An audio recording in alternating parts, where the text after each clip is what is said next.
Can everyone see?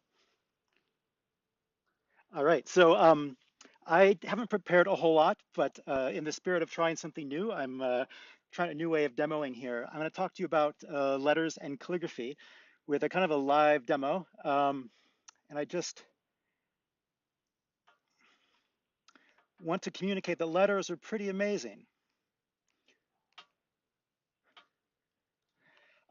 And for any of us that work in computers, we think a lot about um, bits and bytes and all of that. And when I think about letters, I think about how, we all know about like QR codes, which are like little dots or like barcodes. And, there's a reason why no human language looks like this.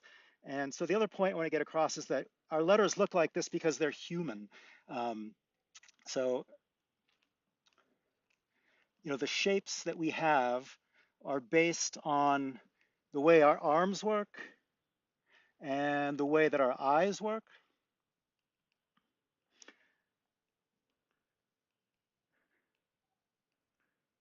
Um, and uh, and that's the reason, like, yeah, we don't use like QR codes or something, right? And there's a long history in all of our alphabets.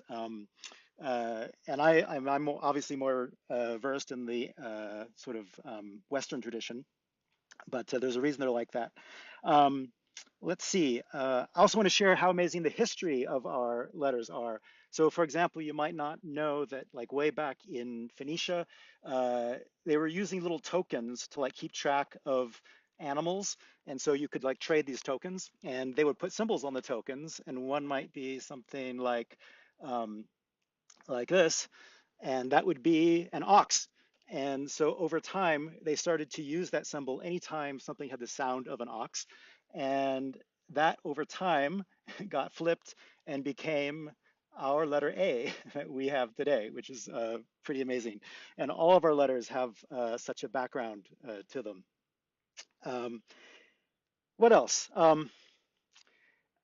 When you see letters, uh, if you're into typography and fonts, or even just generally, you understand that there's a difference between ugly looking ones and pretty ones, and bad handwriting and good handwriting. And kind of following up on the guitar and the music things, think about how letters have a rhythm to them. And so when you see lines like this, there's kind of a rhythm. And this shows up a lot in really clearly in like the old black letter or Gothic types. So let's see, like if I do partnerships.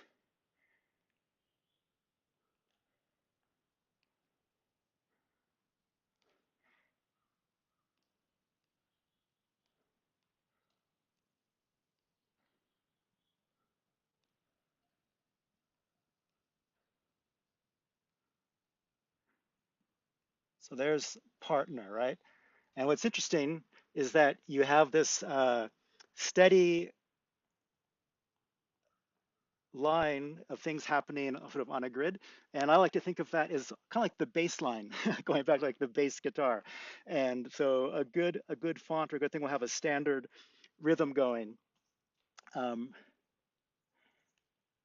and then of course the interesting bits are where you kind of deviate from that rhythm. Uh, Same thing in music. Um, what else is there to say? Uh, and it looks like I'm almost out of space here too, aren't I? I think I'm close to time. So I would also add, if you find this interesting, I actually did an Ignite talk about this a few years ago. So if you go to fburl.com/letters,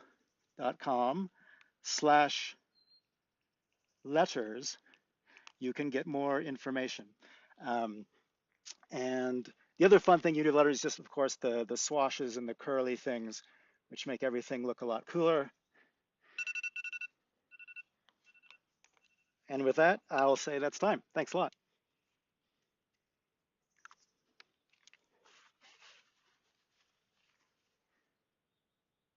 uh, no, I've got my video flipped, so I'm right-handed.